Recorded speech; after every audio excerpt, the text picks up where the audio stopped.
মাম মামাম তুমি কিছু বলবে বাবাকে? বলো। ভিডিওর প্রথমে দেখেই হয়তো বুঝতে পারলে তোমরা সবাই, তোমাদের দাদা ভাইয়ের আজকে জন্মদিন ছিল। তো ওকে তো তোমরা অনেক আশীর্বাদ করো যেন ও ভালো থাকে, সুস্থ থাকে, আর ওর মনের সব কিছু ইচ্ছা খুব তাড়াতাড়ি যেন পূর্ণ হয়ে যায়। তো আজকে ওর বার্থডে বলে কথা, তাই ভাবলাম অনেক কিছু রান্না করে ওকে দেবো। হ্যাঁ, আগের বছর আমি 32 বছর জন্মদিনে আমি ওকে 32 রকমের রান্না করে দিয়েছিলাম ঠিকই, কিন্তু এই বছর আর 32 রকমের রান্না করব না, কিন্তু তবু অনেক রকমেরই রান্না করব ইচ্ছা আছে। তো দেখা যাক কতদূর কি পারি। আমি তো আগের দিন এবার কিছুই গুছিয়ে রাখিনি একদম। তো সকালবেলা উঠে বাসি কাজ করে তারপরে সকালে ব্রেকফাস্ট করে তারপরে চলে এসেছি রান্নাঘরে। আর এখন কিন্তু অনেক কিছু রান্না করব, দেখা যাক কতদূর কি করতে পারি। তো আমি কিন্তু এখানে সবকিছুই গুছিয়েও ফেলেছি, আর আমার সকাল থেকে রান্না বান্না কিন্তু অনেকটাই এগিয়ে গেছে। আর এখন করছি মাটন রান্না। তো আমার হাতের আমার বর খেতে খুব পছন্দ করে, তো আমি কিন্তু রান্নাটা করছি। আর এই যে ফোড়ন দিয়ে পেঁয়াজ ভাজি, তার মধ্যে একটু লবণ চিনি দিয়ে দিলাম। এবার মশলাটা কষিয়ে তারপরে মাটনটা দিয়ে দেবো, তাহলেই কিন্তু মাটন রান্না কমপ্লিট প্রায়। আর মটন তো কষালেই হয়ে যায়, মটন করতে আর কি এমন। আর এখন দেখো আমি কী কী রান্না করেছি সেগুলোই তোমাদের সঙ্গে একটু শেয়ার করে দিলাম। তো মেনু তো অবশ্যই বলবো। তো চলো এখন সব কিছু মাজা ধোয়া করে নিই, কারণ মটন হলে আমাদের বাড়িতে সব কিছু মাজা ধোয়া করে তারপরে আবার ভাত বসানো হয়। মানে ভালো করে গ্যাস না মুছলে আমার শাশুড়ি তো খায় না, তার জন্য আলাদা করে রাখতে হয় সব কিছু, মানে মটনটা তো আলাদা করেই রাখতে হবে। তো এখন দেখো এখানে মাছ ভাজছি আর ভাত করছি। এবার যাবো আমি স্নান করতে। এই দেখো দেখো ঘড়িতে বাজে 2টো, এখনও আমার স্নান হয়নি। এবার স্নান করব, তারপরে ওকে সব কিছু সাজিয়ে গুছিয়ে খেতে দেবো। তো চলো স্নানটা করে আসি। আর স্নান করার আগে কিন্তু আমার মাছ ভাত সব কিছু রান্না কমপ্লিট হয়ে গেছে। স্নান করে এসে এবার ওকে একটুখানি উইশ করব। আর ওকেও নতুন জামা পরিয়েছি, কেমন লাগছে অবশ্যই জানিও। হ্যাপি বার্থডে শোনো। মামাম মামাম তুমি কিছু বলবে বাবাকে? বলো। Happy birthday. বুঝেছো?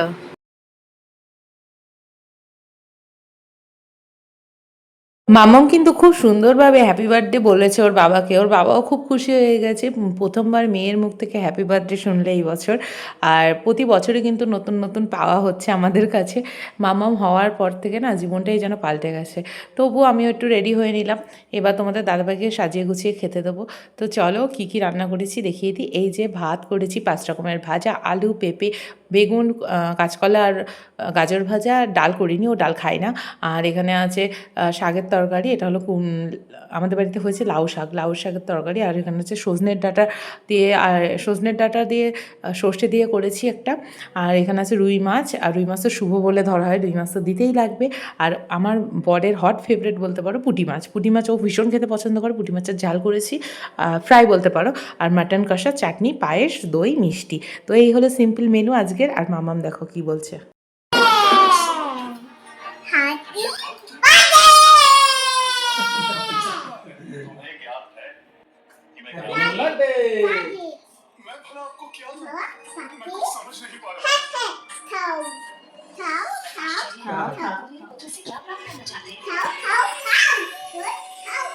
করবি ওদিক যা, ওই পাশে যা, পাশে যা, যাও ওইখানে গিয়ে ওর পাশ হয়ে যায়, পাশ হয়ে যায়। হ্যাঁ চালিয়ে দাও। দাও জল খাই দিতে হয়।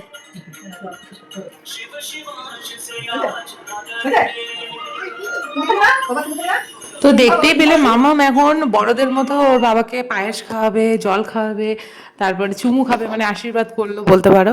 তারপরে এখানে লুকিয়ে আছে ওর বাবা আসবে, ওকে ধপ্পা, মানে ও ধপ্পা দেবে ওর বাবাকে, তার জন্য। তো এইসবই চলতে থাকে সারাদিন। এত চিল্লামিল্লি করে যে বাড়িতে কাক বসতে পারে না ওর চিল্লানির চোটে। তো এখন ওর বাবা এলো কোথা থেকে ঘুরে, আর ও এখন ওকে ধপ্পা দেবে। তো যাই হোক এরমভাবেই দিনকাল চলছে আমার। তো রাত্রিবেলা একটু ভেবেছি কেক কাটিং করা হবে, তো তার জন্য এবার একটু সাজাবো গোছাবো। আর কি বড় হয়ে গেছে, সাজালে গোছালে বকা দেয়, তো সাজানো গোছানো কিছুই না। তো একটু কেক কাটিং হবে, তো সবাই বাড়ি আসুক তখন কেকটা কাটা হবে। তো মামাম এখানে দেখো কি করছে। টিপ উঠে গেছে। Happy birthday. তো মামাম দেখেছো একবার ওকে কেক খাওয়াতে গেলে তো খাবে না তখন, আর তার আগে ও কেকটা নিজে নিজে কাটিং করবে।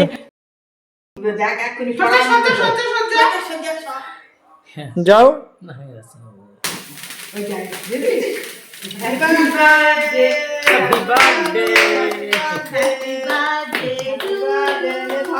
হ্যাপি বার্থডে ওরে বাবা রে এটা ছবি তুলিস বাবা রে আগুন কি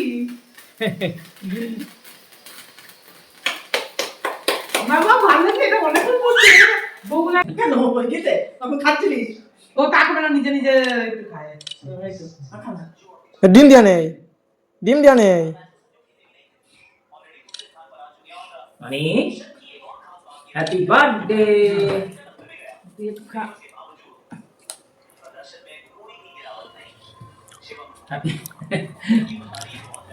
খাচ্ছ তুমি খাচ্ছ ভালো টেস্টি এই মা সারা মুখ